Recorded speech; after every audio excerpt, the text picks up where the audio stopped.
ხამის მონადირეებიდან ორი ჩემს განსაკუთრებულ ყურადღებას იპყრობს. გასტორი და პოლუქსი.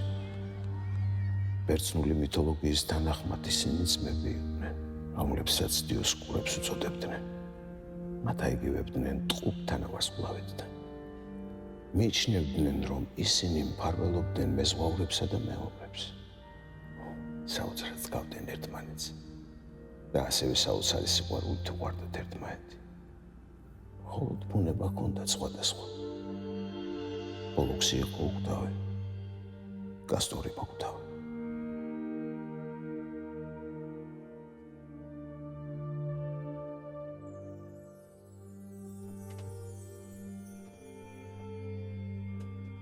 ძმებმა მთელ საბერძნეთში გაითქვეს სახელი.